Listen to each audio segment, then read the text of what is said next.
What is up, you guys? Welcome back to Wholeheartedly with Kendall and Galey. We are back. We are so back. And it is, let's just put it this way. I lied. So I said I was going to be cooling it down and just calming, gracefully going into 2025. No travel. I am a hypocrite and a terrible human because that is exactly the opposite of what happened this last week. I ended up going from Florida for a 24-hour meeting with Alex, which was fine. We knew we had that. And then I get a call from quite literally Netflix. And they were like, hey, we want to invite you to the fight in Dallas, the Tyson-Jake Paul fight. Do you want to come? And I looked at Alex and I said, honey, please don't kill me, but we're going to the fight. And he's like, yeah, we can't miss that. So yeah, I definitely lied and thought I was going to be slowing it down, and I sped it up. But I love it because I am just sitting here in my house with my dogs, just doing the same like Groundhog's Day every day. So I kind of love living vicariously through all of your craziness. Like, you're here with Netflix, then you're in California at this like beautiful house, and then you're like, yeah, you're all over the place. I kind of love it. I'm Carmen Sandiego, but I'm ready to be not Carmen Sandiego. I'm ready to be Kendall, Florida, where Kendall, Florida has a routine and a morning walk and a cold brew. Like, oh my gosh, it's been wild. But you guys, quick recap. So Galey, are you into fight sport or no? I feel like you're not because you're such a lover. I am not. Like, I don't like seeing people like take hits to the face. And I don't like seeing somebody lose because I know how hard they trained. And it's almost, I feel like when you lose inside of a boxing ring, it's different than like if you lose a running race or a cycling event or something. And like the entire room is just sitting around, just you standing there in the middle of the ring with all the lights on you, all the cameras, and like you lost. You're not a part of a team. Like, it's not you with the rest of your basketball team walking off the court. Like, there's something about that loss that just feels so defeating. And then Tyson being the age that he is, you just, there's something in your heart that just kind of breaks for him. And then, yeah, so I didn't watch it. So you're going to download me on what happened. I'm going to give you the quick recap. First off, what I love though about your empath nature is that you nailed that exactly on the head. And this is why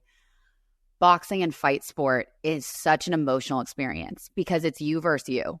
So what a lot of people don't know is when you're fighting somebody else, you are essentially, it feels like you're naked. Like, they can see everything about you, because when you close up because someone's going to hit you, how you move through the ring, how you respond, how you breathe, it's such an intimate experience because you're trying to find someone else's weak point consistently.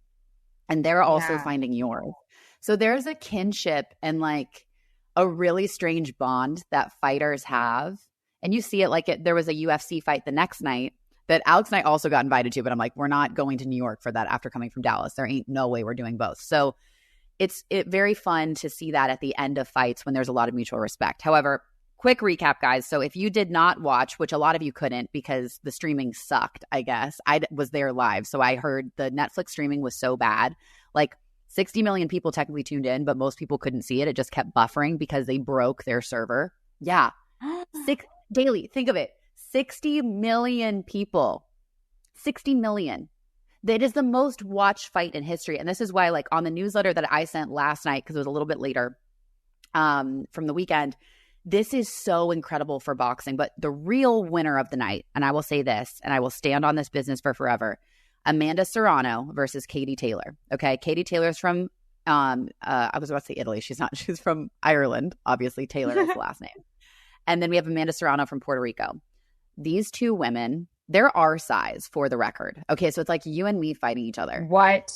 It was one of the most incredible rematches. So Serrano and Taylor fought each other at the first ever. They were the title fight at Madison Square Garden 2 years ago.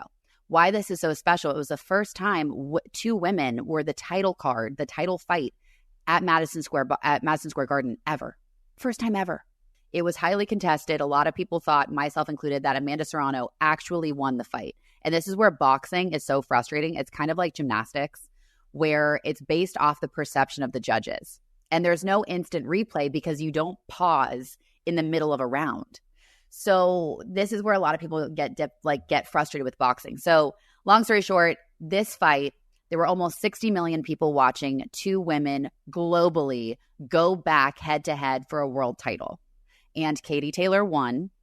A lot of people felt Amanda Serrano should have won. There's a great read on it by this boxing promoter, Eddie Hearn, and he explains why Katie Taylor really was like one or two punches out of the count. Like she's one or two punches above Amanda Serrano. But people noticed Amanda Serrano, girl, you will hate this.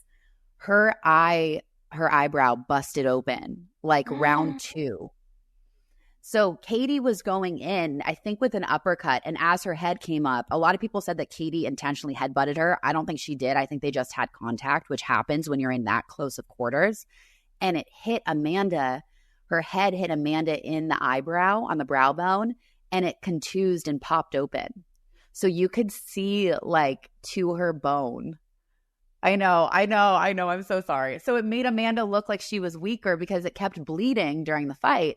But then Amanda's landing stuff on Katie. And what people don't realize, guys, this is not UFC fighting where they barely have their knuckles covered. These are with boxing gloves. I believe 12 ounces is what they were using. So like the glove itself, you should see how beat up these two women are after. They went to town. It was one of the most entertaining fights I have seen in decades. And it just excites me because it means that truly who won the night was women's boxing, because the Jake Paul-Mike Tyson fight was so anticlimactic. Yeah. So it, in a weird way, I was disappointed in Paul and Tyson. I think Mike Tyson definitely had a knee injury. He really, and they couldn't push the fight again is my read on it. It was very disappointing, but Mike Tyson's still Mike Tyson. Jake Paul needs to fight someone his own damn age and prove to the boxing community he can actually box. But screw it. Women's boxing won the night, and I'm happy. And it was nuts. It was like star-studded too. There was everyone and their brother was there. I love that was the victory that came out of it, right? It was that like we're all here celebrating because women were put on the map in what is predominantly a male sport, right? Freaking so badass. I also didn't think that's such an interesting point you made. I didn't think about that like because like gymnastics, it's based off of judges. If you're bleeding all over the place early on in the match, you are going to look like you're the one being defeated and that you're struggling more. And even if you're launching these amazing punches, like you still kind of look weak. And I wonder, it's probably hard not to be biased against that.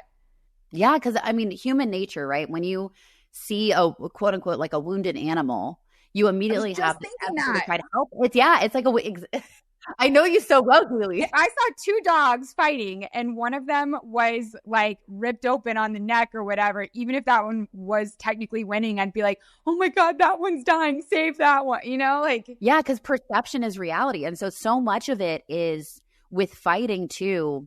Which I think is why, like, at some point when I'm back in Florida, I have to get you on the mitts again, because obviously we first met at Rumble and teaching. We should do a Rumble class. We should. Get back to Florida, there's a Rumble right by my house. Like, we should go there and do it. I would love that. I would love it because it's what's kind of interesting about it. And I was thinking about this when I was explaining how the judging happens. It's so much of it is faking it, right? Or at least making sure that you are not, I don't want to say like, it's kind of people pleasing in a way because you have to convince the judges. You're performing. So a lot of boxing is this showmanship, and a lot of boxing is being able to pretend that you're not in pain, which I wonder too, like now thinking about it, is that why I loved boxing so much as a sport? Because I could get out my power, but I still could keep on my mask. Oh, that's deep. That's a deep cut. Deep cut, guys. I really think that's it. Because there was nothing like I'll tell you, the first time I sparred, it was a woman who had been boxing for 40 years. And I was so scared. I was so freaking scared. And she was obviously like so much my senior. She was a former like young Golden Gloves champ, but they didn't have Golden Gloves at that time for women. So she just was a beast in the boxing community in Los Angeles. And everyone was like, you just have to go in and do it. And the first time you spar, obviously you suck. Every ounce of training goes out the window. I turtled, like I brought my shoulders up, and I was like, it was not cute. But once she got me square on my nose, like my nose and my face, my contact popped out. What? Oh, she got me real good. She got me clean in the head, clean. And the cutest thing, and it's funny that I'm saying cutest thing, but this is when I think I really fell in love with the sport deeply, was she noticed that I was a little shell shocked. I still stood up. I was still fine. She didn't get me down. But she's like, okay, she's like, shake it off. And she's fighting me, but we're sparring. And she's like, shake it off. She's like, congrats. That was your first one. Now do the work you know how to do.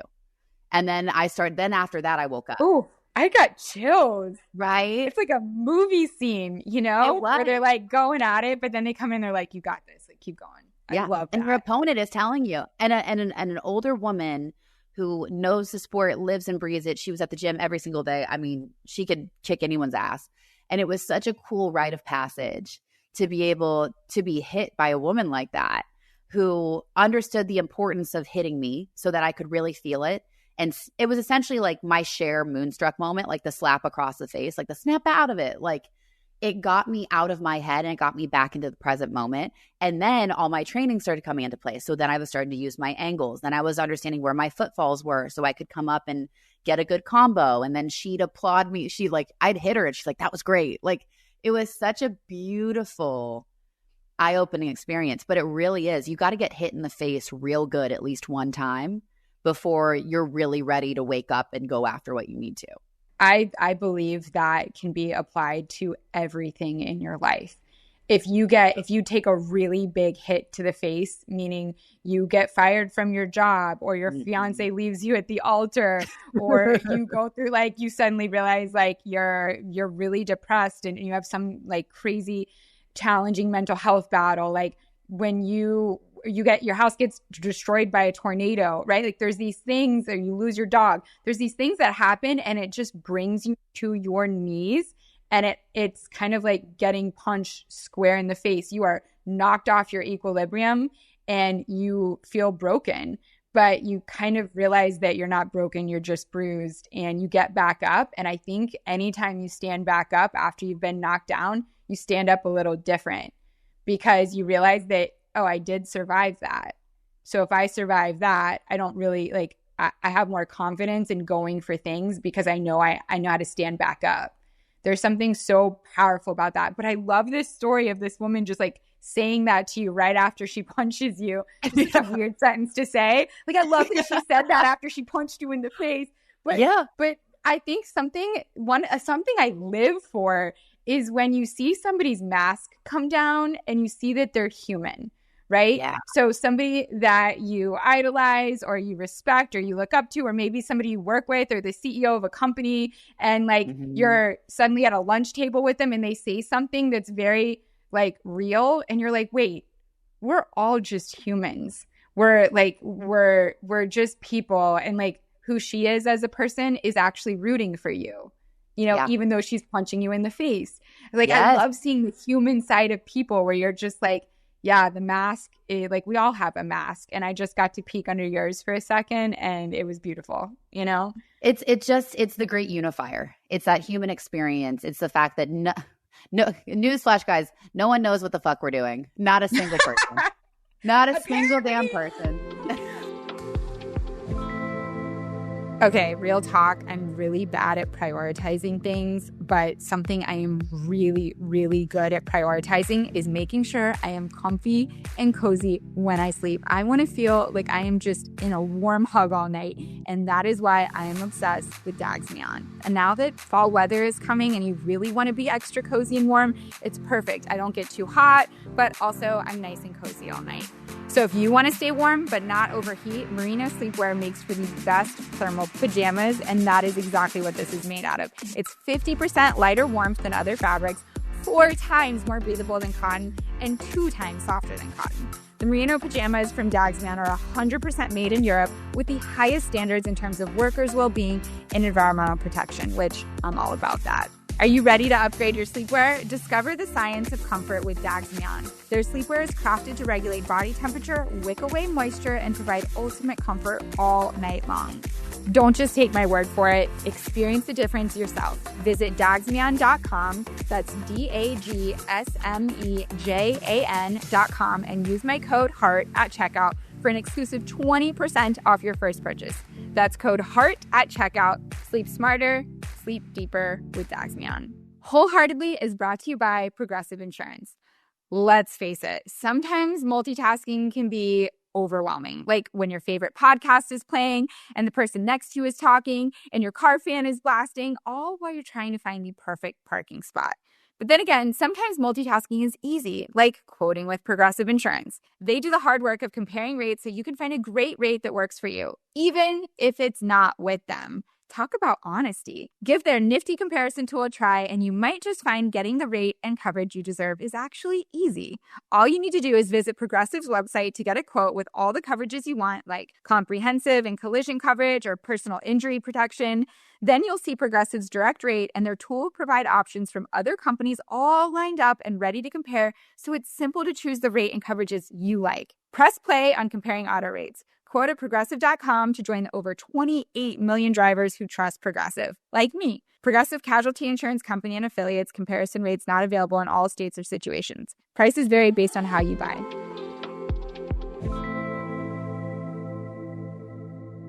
Apparently, there are aliens coming out of the ocean now. Wait. Can we talk about this? So apparently, we actually know nothing about anything. Whoa. I'm like full on Peter Griffining. Whoa. Okay.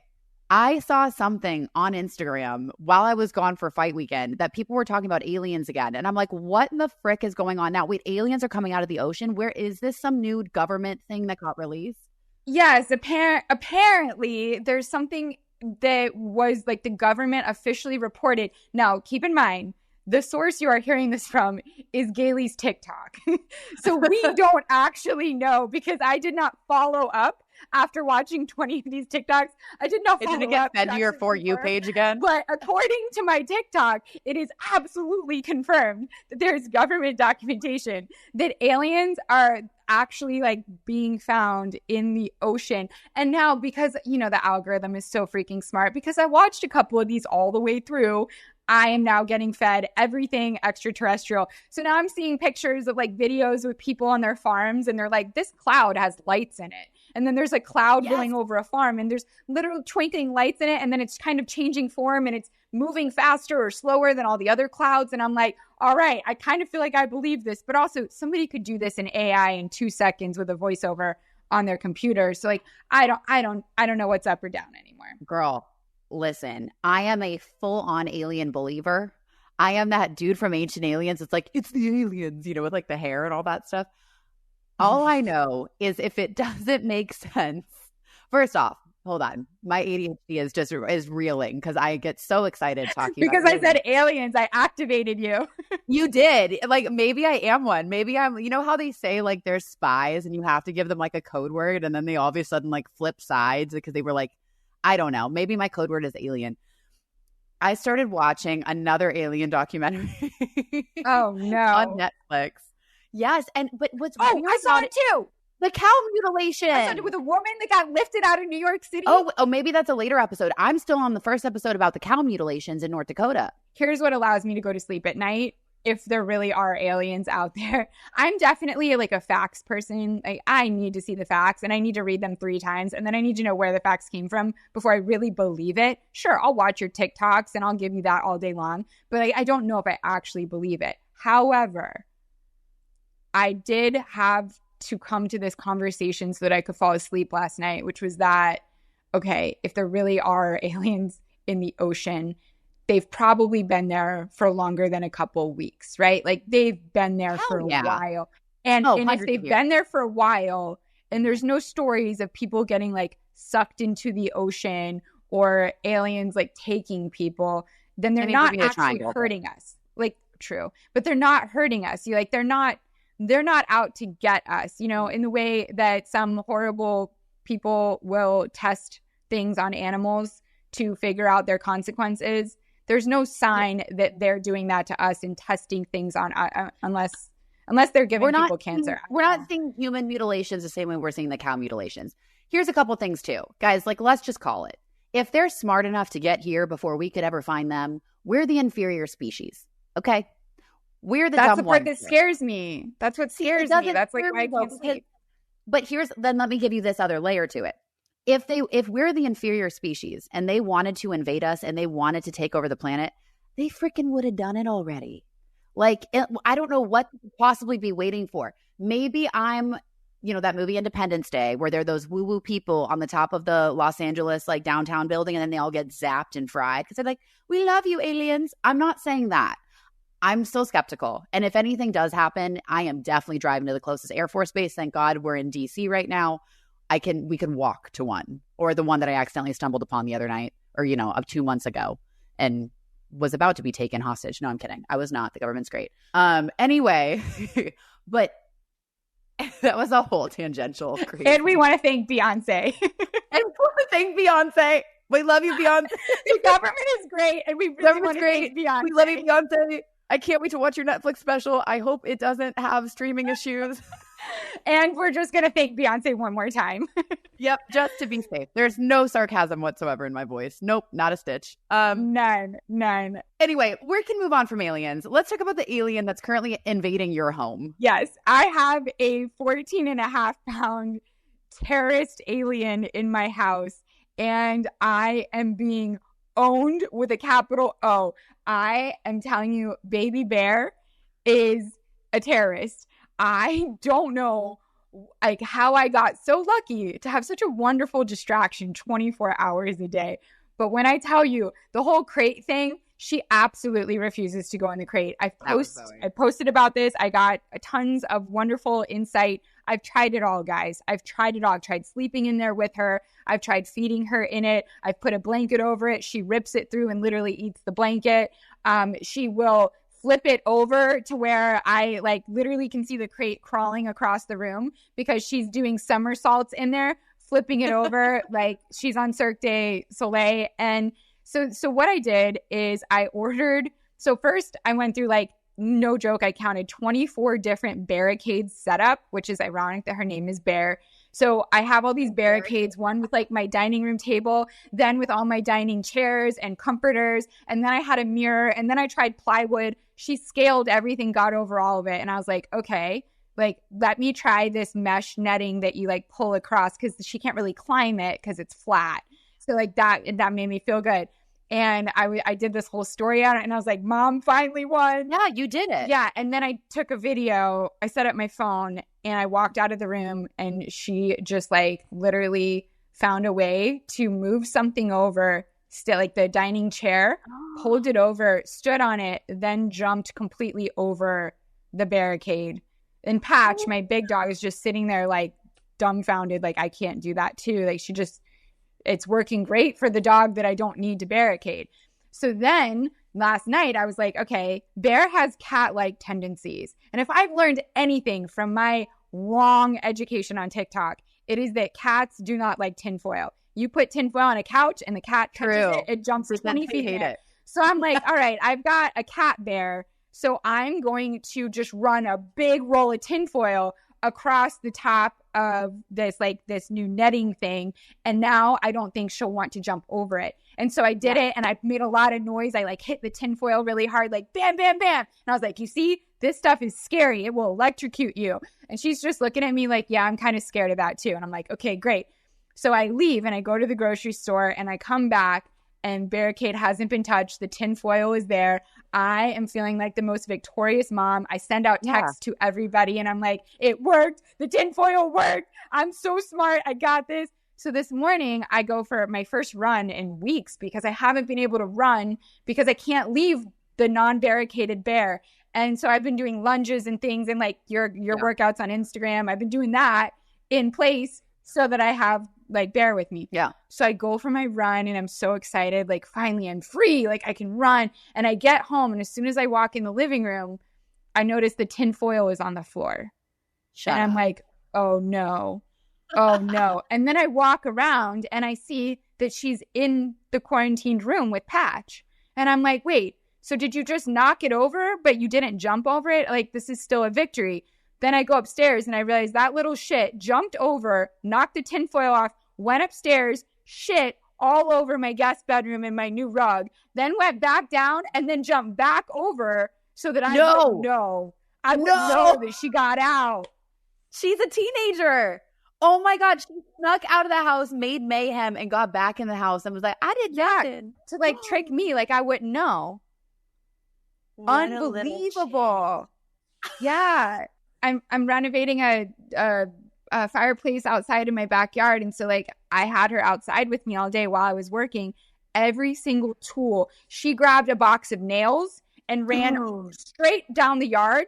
They were flying everywhere, in the pool, in the grass, in the fountain. And she's just throwing them back and forth. And I'm like, no. And she's basically like a human nail gun. She's just like shooting nails everywhere. And I'm running after her, trying to grab them all. Then I finally get all the nails and she grabs the screws and does the same thing. And then she stepped in paint and I had paint footprints in all of my turf and I had to go and scrub every single one. I was losing and I couldn't even document all of it. I think I got like 5 things on tape. It was nonsense. It was complete chaos. So like I feel a little Mike Tyson right now. Like I completely lost this fight. Damn. Ouch. That hurts my heart to hear the Tyson line. You were not wrong. But damn. You know what's interesting though? I'm a big believer, like kind of like God gives you what you need. So for whatever reason, you got a dog that's just giving you chaos. I didn't think you needed it, but maybe, I don't know. Like she's so cute though. So thank God she's cute. And I will say, like, I'm crying a little. I absolutely have cried every single day since I lost Charlie, but I'm crying a little bit less because I physically don't have time. There you go. Like, if I go and break down, like, she's going to go and shit in my living room. Like, so I can't. I got to be on alert. Yeah. So she's exhausting your ability to have space to cry, which as long as you get it out in another form, which is good, which you do with designing. And I'm so excited to see, by the way, the outdoor fireplace. Please note whatever stone that is. Can we talk about? Great. Because for the entryway, I need to send you photos of the house. I just got new photos last night. Oh my God. Then send them all. Guys, the best advice, the best advice Galey gave me.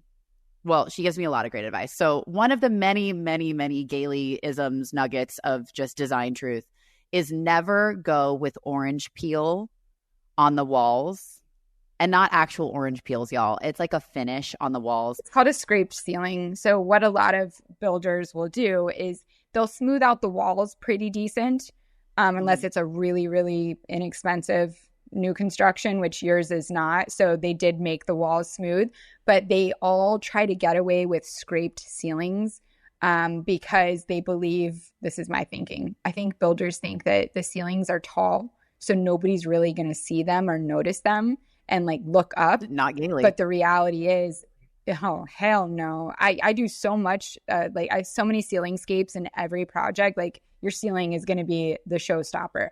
So they go in and they just scrape it because it's much easier to do that than have to compound and smooth and get it perfect and sand it all. It's a lot less work.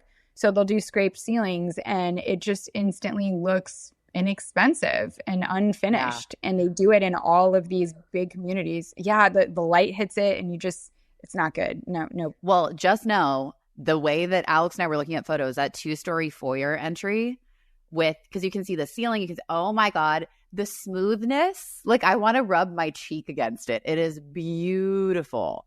So I was like, oh my gosh, that stone Galey's putting by her, that'd be cool up that foyer wall on that left. Anyway, we'll talk about it. I'll send you the photos. But dude, I like seeing the photos of your house now. Because guys, remember Galey was living on a couch for quite some time and didn't have her own bedroom. So now you're in your own room and the guest room and the living room is done. No? What is done? Because it looks good. So we kind of need to talk about my CDO because this is real human stuff and I don't know what's wrong with me.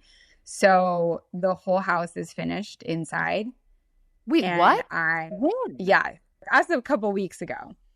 And I am still sleeping on the couch downstairs with the dogs every night. Oh, is it because of everything that happened with Charlie? Is it like scary for you to be in your bed? So there's a couple things happening, right? Like one is my relationship ended. Yeah. And, you have a lot of memories in your bedroom and like it's your intimate place. And then my, dog passed away and like for the last year, I've been sleeping with her in here on this couch every night. Yeah. And so I kind of feel like, I don't know, like I'm moving on to the next chapter without her if I go back in. And because the bedroom and everything like is renovated and it is different, it kind of feels like not right without her. And then I'm not going to cry. You're And allowed then to the cry. other, We cry here. the other, I love you. The other thing is that I am such a hyper perfectionist. And I have spent the last year perfecting literally every inch of drywall, of molding, of flooring, of tile, of design in all of these spaces that I kind of don't want to live in it because I want to keep it perfect. So I've like got my dogs and I like living, I mean, my kitchen and my living area that we are in is beautiful. Like it's great down here. I renovated it first, but I don't know. I kind of like, I don't know. I'm having a hard time living in it because I want to keep it so perfect because I worked so hard to make it perfect. So there's a lot of things happening here. And for some reason, I am still choosing to sleep on this couch with two dogs. Literally, like I woke up this morning and I had Bair on my stomach and Patch was literally under my legs because we all like to touch when we sleep the whole night. Oh. And I wake up just like surrounded with my babies. And if I go into a bed, there's now more space for everybody. And like, we maybe don't get to cuddle as much. Oh, honey. Okay. The way that this makes total sense. First off, I want to validate the fact that you've had so much life shift and life change. So clinging to a habit that was essentially like a safe habit for you for so long. Yeah. In the face of all of this change, in the face of all of this newness is very, very normal. Like, I very much understand that. I think what's going to be interesting and what's important, and maybe, I need to get to Florida soon to go and look at some stone. Maybe if Alex and I come to visit and we stay in the guest room, one, my crazy ass would be in your house. So I will keep it clean, but I probably won't keep it to your level of clean. So maybe that's like a little bit of good exposure therapy. Like I'll leave like a salt shaker out of place. I won't be mean about it. I won't like do crazy stuff. I won't bring you clutter, but like I'll just move a couple things just for like a little, like it's kind of like working out, right? Like we'll train you through this transition process. We could literally play a game where you walk around the house and you just move two things. And when I say move, I mean literally pull something a quarter of an inch off of the wall. Yeah. Like a vase on a mantle, just pull it a little bit off of the mantle a little bit, but where it's still on it. And I will walk through and within seconds, I'll be like, you touch that and you move that to the left and you turn that around like in seconds. Yeah. It's bad. Well, honestly, maybe that's what would be kind of like a little bit of that. And then maybe too, I think what's going to be important when you're in a new space or reinvigorating a space is to create new memories in it. Yeah. So, maybe, we have a movie night from your room. And then that way you have a new memory in your room and it's a new room with new memories, even though it's technically the same structure. It's a new energetic space. I will also send you sage so you can sage the house. My girlfriend has a great sage and smudging spray. It's amazing. The only energy happening upstairs in the bedrooms right now is me chasing around Bair, trying to grab her when she escapes and then cleaning up whatever pee and poop she has left all over the place. That's literally, but how crazy is it? Like I spent all of this time and energy and like sweat and heart making this like beautiful new bathroom and I haven't used the shower or the toilet once. Galey. Okay. I might have to come in town and be like a helpful encourager. I'll be very gentle, I promise, when it comes to my motivation. I feel like you're going to come in and you're just going to mess shit up. You're going to be like, I am not taking my shoes off.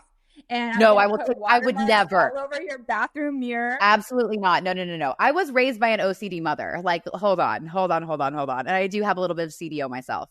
I have OCD. You have CDO. I have OCD. Okay. Like you have the more intense version of it, but I definitely know I have that. I would never, honestly, straight to jail if you walk into my home with your fucking shoes on. Like, absolutely not. Disgusting, deplorable. Get out of my house. You are not welcome here. Cleanse yourself. But no, I think it would be like maybe not too much, but maybe like an overnight and we make a moment of it. Like I don't know. It's like ritual. It's like put fun music on and like I'll bring you some bath bombs or something that won't mess up the tub, right? That won't be too terrible to clean up because Lush bath bombs are great, but they're so messy. But like, I don't know, maybe like a nice little bit, little steps, little wins, little baby steps on that I think would be really important because It is so beautiful, and you've worked so hard. You deserve to live in it. I'm dying to have you and Alex down here and to see it, because last time you were here, you know, we only got to hang out in my little living quarters here because the whole house was filled with under compound. Well, you're still living quarters, and I want to help. I know, but hold on. Is it going to be awkward if you guys come and you go upstairs and you stay in the guest bedroom and I still sleep downstairs on the couch with my dogs? No, but I'll probably wake up at 3 a.m. to like pee or something, and I'll like sneak down and be like, "You're going upstairs for 2 hours to take a nap. Don't at me. Don't at me. I've got Bair." No, then the sheets are going to be dirty. I can't. I'll be like, "You're a clean human. You're the cleanest person I've ever met. Get in your damn bed." So real talk. This is how and then we'll get to the weight questions. But like, this is what's in my mind about me moving back into my house, which is I have this dream, which I think might happen, that Architectural Digest is going to want to do photos of my space. We're in talks with my PR company. And I'm thinking, okay, well, I now have an excuse. So if they're going to come and take it, I need it to be perfect and crisp and unlived in. They can take all their photos, and then I will have these perfect photos that they took professionally, just in like a capsule. In time, I've just preserved that. And now I can do whatever I want in there and make it dirty and live in it, because I now have it perfect and it's saved. I get it. I do get it. But I want you to push past the perfectionism. It's a home. Architectural Digest is about homes and living and spaces. And you built a beautiful kitchen that I want to cook in. And yes, I'll clean up the grease stains on the stove. But guess what? Stoves get grease stains when you make good food. You know, like that's where I think it's so important for this next chapter that life is welcomed into these beautiful spaces that you build. Right. And life is inherently messy, and life is going to have, hopefully not shoes in the house, but, you know, maybe a dust speck or maybe, you know, a salt shaker out of place. And that's okay. And that's the good part of life. I think it'd be really, if honestly, my challenge to you as your friend, which of course you can take or leave, you are a grown woman, you do what you want, but I'd love for you to sleep in that bed at least one night before Architectural Digest comes, just to prove to yourself that it's your home. It's not for someone else. It's for your need. It's giving it back to yourself as a gift and letting you have the gift first before you give it to somebody else. I think that's really important.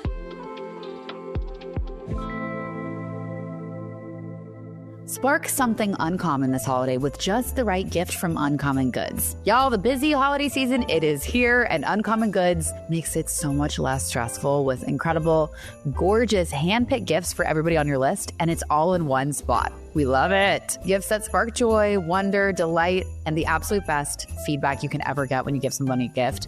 That's exactly what I wanted feeling. Like, you can find it at Uncommon Goods. They scour the globe for original, handmade, just really remarkable, very human things. Somehow they know exactly the perfect gift for every single person you know. Okay, a couple of my favorites that I found for my nephew, they have these custom puzzles. He is deeply in his everything has to be customized. And then even you can have things customed like mugs or, you know, maybe a cold brew coffee cup. Wink, wink, nod, nod. Somebody get that for me. So just know when you shop at Uncommon Goods, you're supporting small artists and independent businesses. Many of their handcrafted products are made in small batches, so please shop now so they have the time to fulfill and get it out to you this holiday season. To get 15% off your next gift, go to uncommongoods.com/heart. That's uncommongoods.com/heart for 15% off. Don't miss out on this limited time offer. Uncommon Goods, because we're all out of the ordinary. Let's be honest, it is super easy to get into like a hyperfixation meal dinner rut, especially when you are going a million miles a minute, as often Galey and I are. So if you're too exhausted throughout the week to think about a new dinner idea, or hello, are you spending too much on takeout, aka those delivery fees and the poor order delivery? There is one of the greatest things out there, and that is Cook Unity. One of my personal things that I love about Cook Unity is that I know that I can get the quality and the taste from a meal delivery service that I absolutely love. So what's cool about it is dozens of chefs offer a wide variety of cuisines. So you can select from over 350 meals, or you can, you know, have Cook Unity pick for you if you like a little action, a little drama. You can check the menu by protein, which we love. That's how I tend to do it. By chef, cuisine, or even dietary need, and you know you're going to find food that you love. Add endless variety to your plate with CookUnity. Affordable food crafted by award-winning chefs delivered straight to your door. Go to cookunity.com/wholeheart or enter code WHOLEHEART before checkout for 50% off your first week.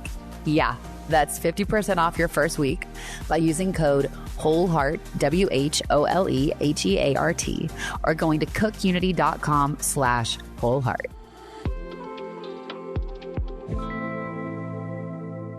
You know, your greatest strength is always your greatest weakness. And if my weakness is perfectionism and needing things to be so perfect and obsessing over every little thing, I mean, I sweat the small stuff, not the big stuff. Yeah. I don't have to sweat the big stuff because I've already sweat all of the small stuff that compounded to make the big stuff. The big stuff. So I've covered it all. I've sweated all, right?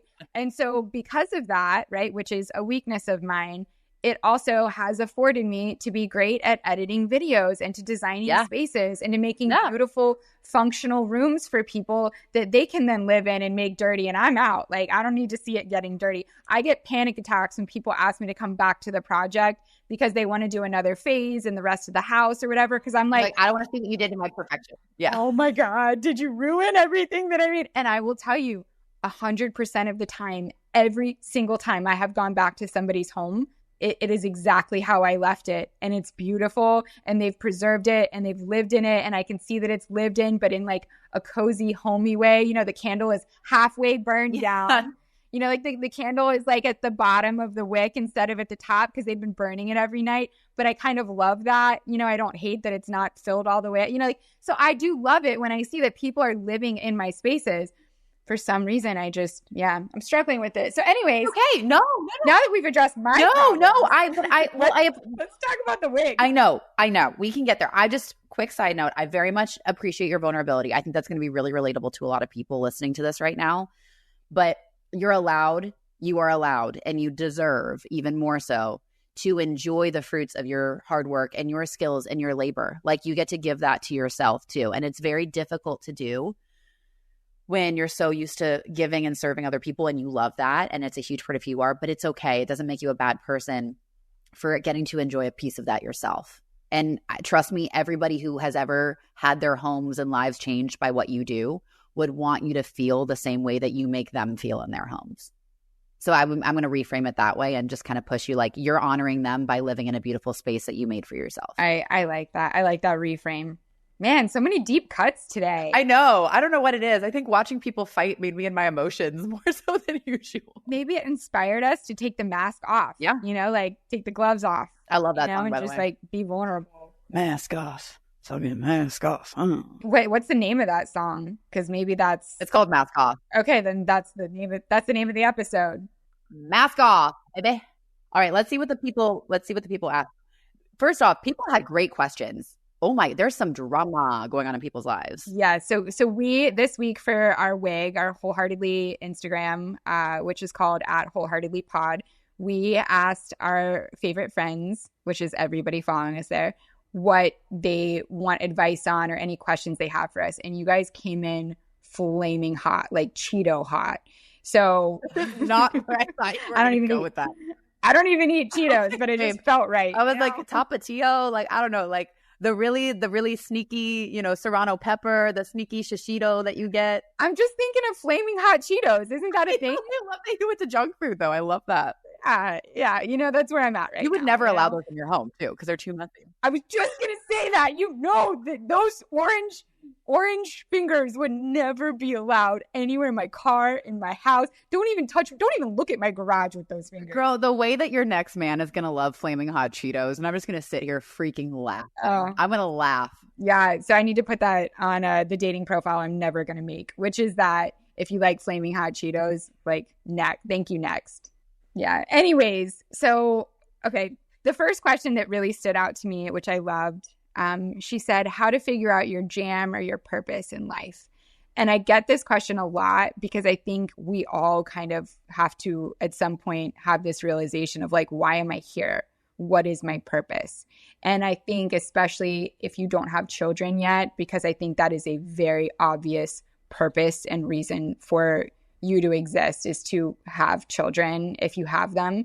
And if you're like me and you don't have them, then you don't have as obvious a thing to point to and be like, oh, this is my purpose. So what is it? And I will say I went so much of my life, like college, working in finance at Goldman, not feeling like I found my purpose yet. And being a dog mom definitely felt a bit like a purpose.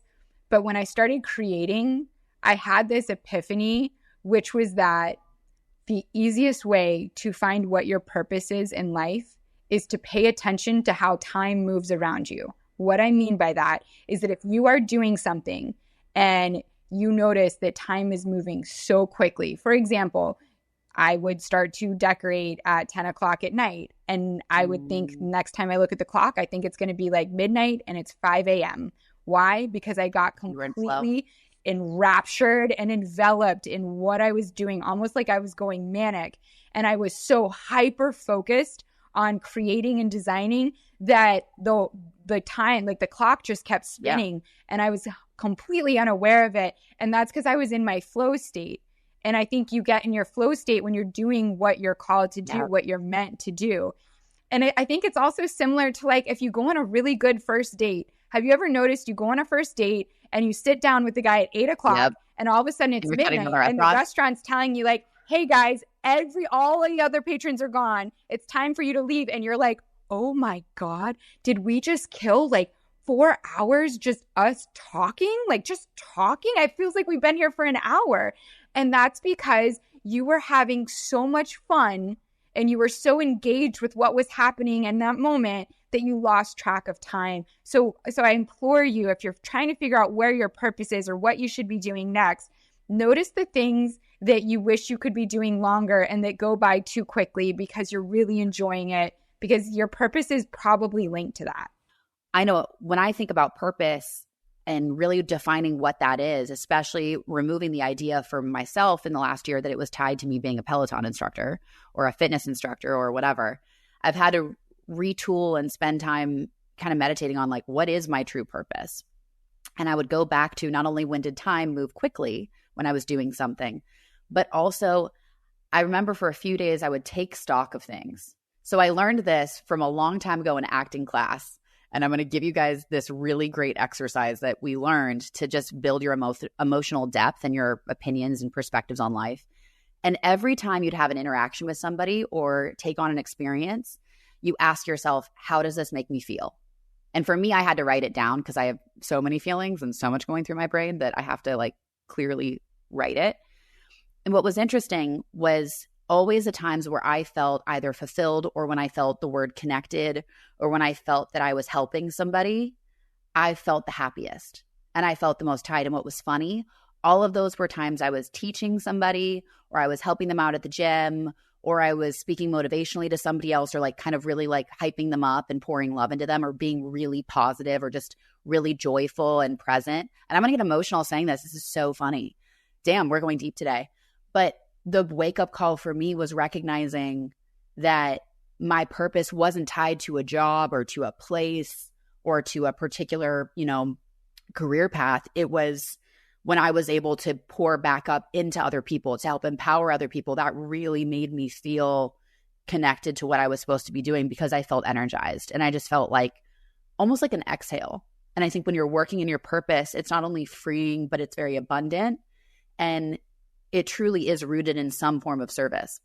I think that you just described so well that your purpose and your identity don't have to be the same thing, right? Like you are identifying as a Peloton instructor, but your purpose is actually to empower and motivate other and help other people, right? Like your purpose is more service than like helping people on a 30-minute bike workout. You know what I mean? Like, so your identity was wrapped up in Peloton and then it felt like, well, is this my purpose? And then I think you realized on your own that your purpose was so much greater than your identity as a Peloton instructor. Mm-hmm. And then that's where you've been able to like really pivot. Like totally. There was such a difference when I was watching your stories, like over the last month. There was such a difference between a story you would post just like on an everyday story of like your outfit or going to dinner or whatever, or like a meal that you're cooking versus the story when you were at that Lululemon activation and you were like, you had a microphone and you were like in your outfit and you were helping people. You were like getting them hyped up. You were helping them with their movement and you were getting them like feeling really positive and good. And I was like, Kendall, there is just a different level of energy when you are in your flow and this is your flow. Totally. Like, you're so wonderful at so many things, but actually helping people in a physical way with movement, even more than cooking, which you're also amazing at. But this is like your superstar. Like you're going to do something so much bigger than I think either of us could even possibly imagine with that, because like you've keyed into your superpower. And that's another thing, is that once you figure out what your superpower is, you have to lean into it. It's kind of like, can you imagine somebody, like imagine a kid right now sitting in, I don't know, South Africa, and he will never have exposure to a keyboard. But if he had just had a keyboard, he might be the next Mozart. You know what I mean? So like we have superpowers in us that maybe aren't unlocked because we don't have the ability to even test it out or try it, which is why in your time here, try as many things as you can, say yes to as many things as you can. And when something really excites you, lean into it and do more of it, because that's where you start to realize like, okay, I'm in my flow state. Now what am I going to do with it? Like now it's my job to figure out how to touch more people in a servicing way with this skill. Totally. And I love what you just said. And it actually goes to a really great question that we got. And I think it's a great connector point. So somebody asked, best advice to try something new, work or hobby, when you have naysayers around. And I think exactly what you said is such a great motivator, because so many people, in fact, Alex and I went to, there's a new restaurant here in Georgetown that just opened. Oh my God, when you come visit, it's so stunning inside. We literally said 3 times Galey would love it in here. Oh my God, Galey would love the interior design. Oh, I need to go. The food too is so great. So it's Matza, and it's by Nancy Silverton, who's one of my favorite chefs, James Beard Award winner. She started La Brea Bakery. The woman loves bread and cheese, and I love her. Okay, she's fantastic. Oh my God. The I love food bread. was so stupid good. So stupid good. And it was really interesting because I was, as we're eating this wonderful meal and we're in this beautiful space, I Googled her and I was like, wait, hold on. I know her, but let me learn a little bit more. And how it started with her with a grilled cheese. And that's really where it really all began. And she just loved cheese. And it's kind of like Julia Child. She didn't know she was going to be a chef. She enjoyed cooking, and then she enjoyed helping people. And then she has a knack for being on TV. She was 60. Like, there's never any too late period. And in fact, if the most important thing about being human is getting to experience this moment in this meat sack and do as much as we can in it and learn as much. So if you're around people who are naysayers when you want to try something new, candidly, they don't get to have access to finding out about your journey trying something new. Don't fucking tell them. Like, sorry, I'm cussing a lot today, but don't tell them. Like, it's not their journey. It's your journey. Try something new. The other thing too, it's like, you never know what the unlock is going to be. It's eating one cookie away from having a multi-billion-dollar business idea. It's, walking down the street and smelling a smell and then recognizing, oh, I really want to travel to this place. And then you meet the love of your life there. Like, that's how life works. It doesn't happen because you planned it. It happens because you're open enough to experiencing what's before you and being present in it. And then you are taken on this new side quest that ends up becoming the main quest. So if you're around naysayers, sweetheart, don't tell them shit. They don't deserve to know what you're doing, and find some yay sayers instead to root for you through this. Amen to that. And I will also add to that, if you have naysayers around you, remember that nobody more successful or happier than you is ever going to bring you down. Amen. If somebody is trying to bring you down, they are either not as happy or not as successful as you. And that's just how I look at it. The other point I will make is that if you have naysayers around you, remember that any brilliant idea that somebody had started somewhere, right? With them trying something new, doing something different. And everybody says you're crazy until it works, and then you're a genius, right? I got called crazy for leaving a $1 million job at Goldman Sachs and all this money to be a decorator and just on Instagram and make rooms for people. I mean, you do not make a lot of money in decorating, let me tell you. I was making very amazing. I was making amazing money, and I had like solidified my career. I felt like I made it. And I left all of that to literally go back and start at nothing that I had no training in, no experience. And I'll be honest, there are a lot of people very close to me that really encouraged me to not leave my day job because they were just worried about how I was going to be able to afford my mortgage and keep up like the lifestyle in the area that I live. Like, how am I going to do this when I don't have that guaranteed money coming in anymore? And I was like, I'm going to make this work. I'm going to figure out how to make it work. And here I am a couple years later, and I have a TV show under my belt, and I've got a rug line that just launched, and it was the most successful, amazing launch ever. And I'm like, okay, so I'm not crazy anymore for leaving my job because it worked. And that is absolutely what you can do too, because trust me, I didn't know what the hell I was doing, and I was building the plane while flying it, and I still feel like I'm just figuring it out. But I believe, but I believe in myself, and I believe that there's something bigger here in working for my own dream and what I can do with that. So if they say no, just be like, you'll call me a genius when it works. Amen. Bye. Amen. Bye. Yeah, that's the thing. It's like explore, live, try the new thing, build the new skill. You never know what compounds. And the only way it's going to be a no is if you don't even try. That's a guaranteed no. That is an absolute guaranteed no. If you quote unquote fail or it doesn't go the way you thought, okay, pivot, move forward. You learn something there and keep going on. So I love that. Okay. How about this one? Dating advice for me, a 60-year-old female who has no idea where to start, been single 6 years, working on it. There's so much I want to say about this. And I think I just want to start with sharing that I think women are starting to realize that they don't need to be in a relationship to be happy and feel complete and like their life is where they want it to be.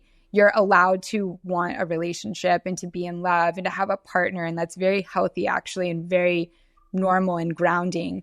But I also think that there should be space for being a female and single in your 30s, 40s, 50s, 60s, whatever age, and also being perfectly happy with your life. Like, I am single for the first time in a couple years, and I love waking up and just getting to do my day how I want.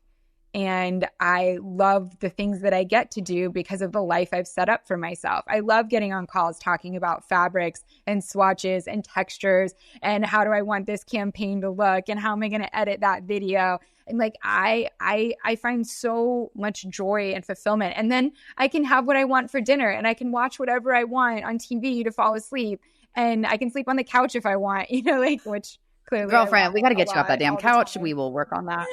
We are working on that. But you know what I mean? Like, I think that there's less of a need for companionship if you figure out how to be that for yourself. True. I think that's very important. I also think too, you're going to meet people who are going to have opinions, especially as a woman.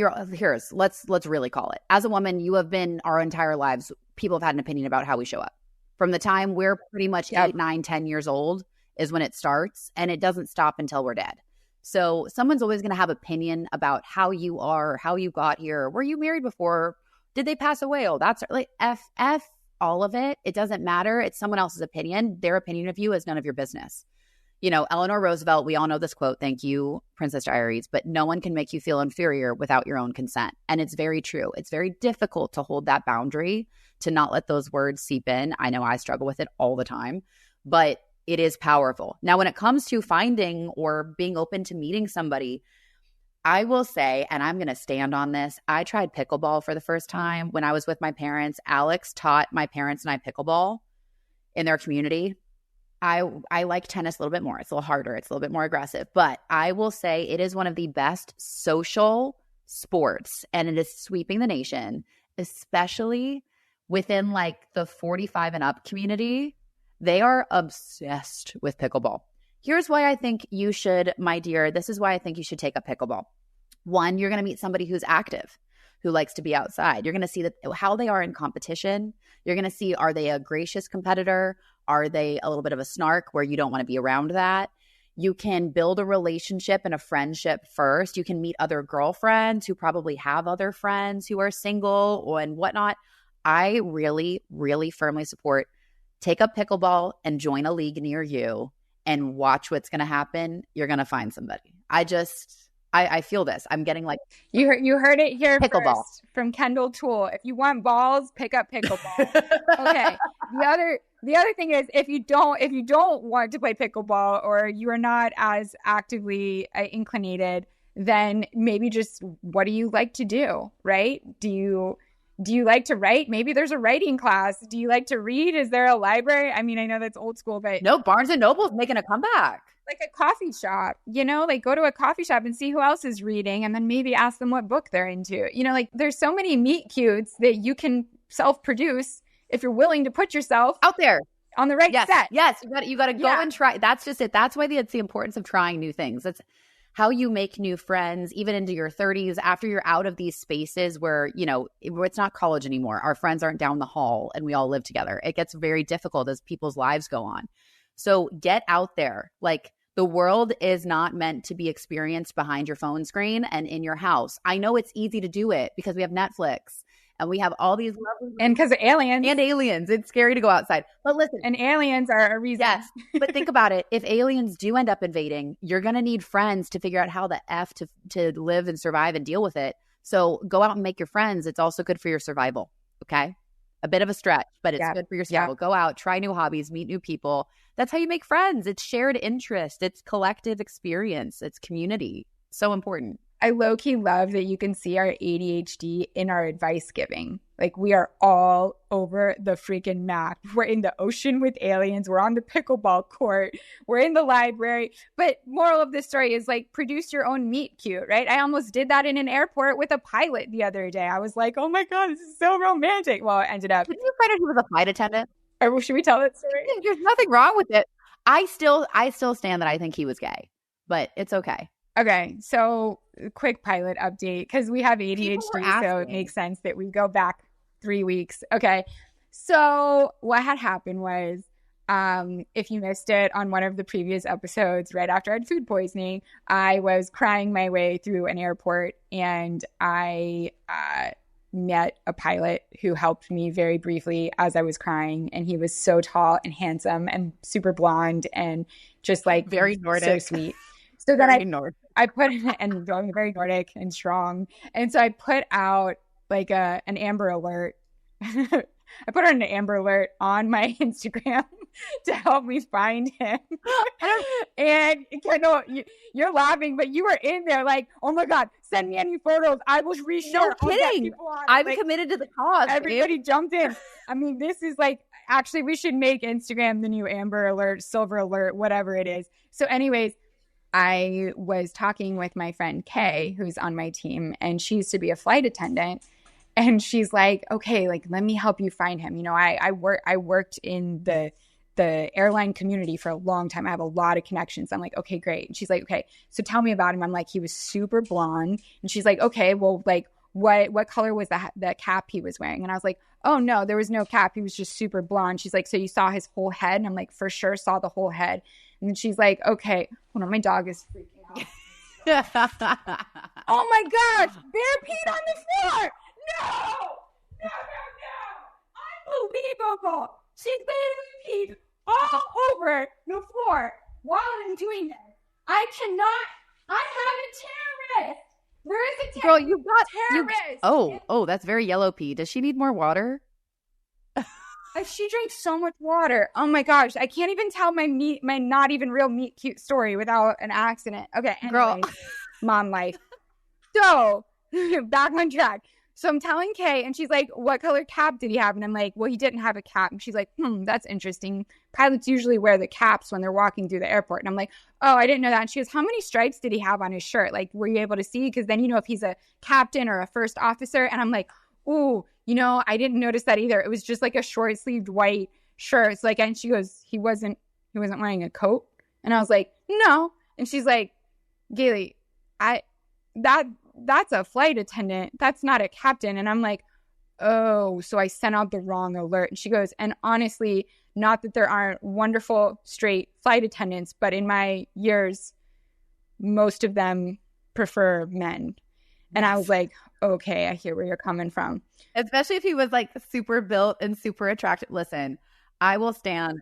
God bless the gay community. Gay men are so beautiful. His pores were flawless. Like the skin was like porcelain. And I should have known. If his skin is better than mine, like, yes, that's a sign. I have 2 sets of gay uncles. I love them more than life. I've learned so much. And I'll tell you, damn. But you know what? What a sweetheart and what a lovely man. But I'm with you. I do think when you told me that, for the record, when you told me that, now every time I go on a plane and I'm trying to find like a straight male flight attendant, and I'm sure there are some, don't get me wrong, guys, please. Nothing wrong with it. Wait, no, there's nothing wrong with it. It's like straight male nurses. There's nothing wrong with it. It's not something that you see all of the time. And so although I think I've met more straight male nurses than I have straight male flight attendants, I really don't think, in all the flying I've done even this year, I don't think I've met a straight male flight attendant until, I am not kidding you, because this story was in my head. He was older though, but my flight from Dallas back to DCA, definitely straight male flight attendant. First one I've ever had. And I laughed. I literally laughed to myself and I was like, oh my gosh, I have to tell Galey. It's like a unicorn. I found one. Yes. I think he was married though, because he had a band, and I don't think he would be your type. He was a little bit older, but very lovely. I love men in service industries, right? Like I'm in design, I'm building homes for people. I'm in the service industry, I'm servicing people. Like I love people that. I want him to service you. Sorry. It was right there. You said that, not me, for the record. So to wrap this all up, Kendall, what are you working on this week? You know what I'm working on? I'm working on not making promises to myself that I can't keep. And I'm just going to, you know what? We're just going to send it. You're working on not saying what you're working on so that you That's kind of where promises. I get it. Yeah. I'm not going to say much. That's what I'm just going to say, I have a couple weeks back here in DC. So I'm excited to be on my workout routine, get my workout split. I have some really fun recipes. I'm going to be cooking. I'm going to meal prep. Ooh, I'm meal prepping breakfast sandwiches. I will post that recipe. Oh my gosh. It's going to game change the morning. I'm trying to make our mornings really smooth.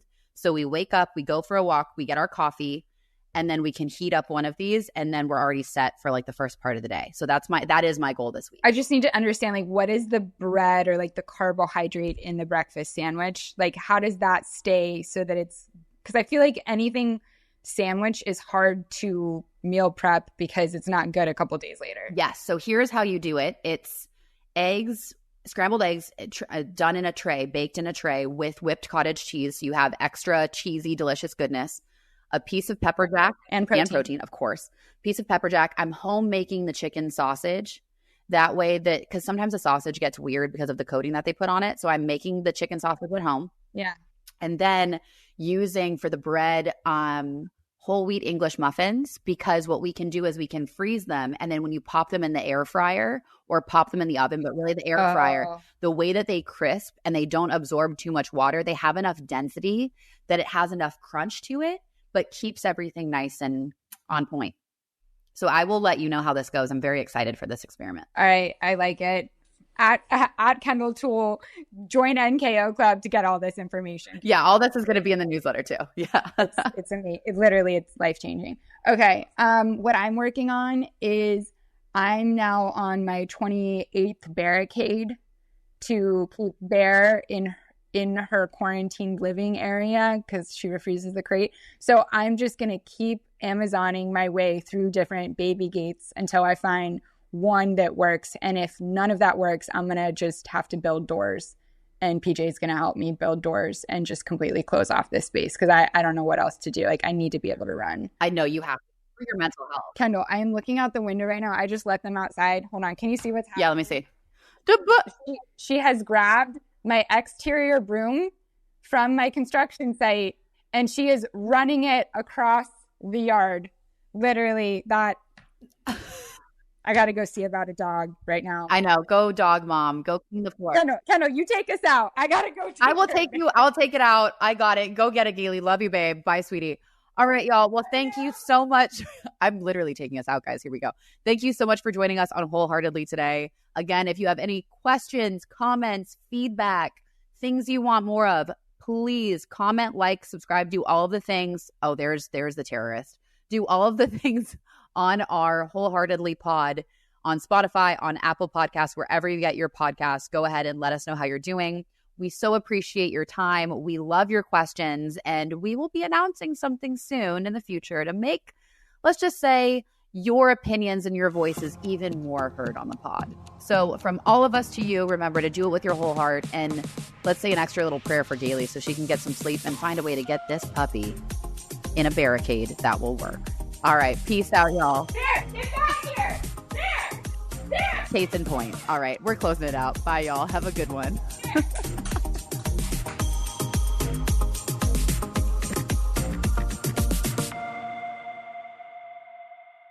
Hi, I'm Lauren. And I'm Chandler. And we're the hosts of Pop Apologist Podcast, a weekly podcast devoted to celebrity gossip, Hollywood deep dives, Real Housewives drama, and anything and everything Taylor Swift. We're two sisters who make no apologies for our love of pop culture and the fact that A-listers might mean more to us than each other. Join us on your favorite podcast app every Wednesday for Pop Apologists. Pop Apologists, your new favorite sister and celeb podcast.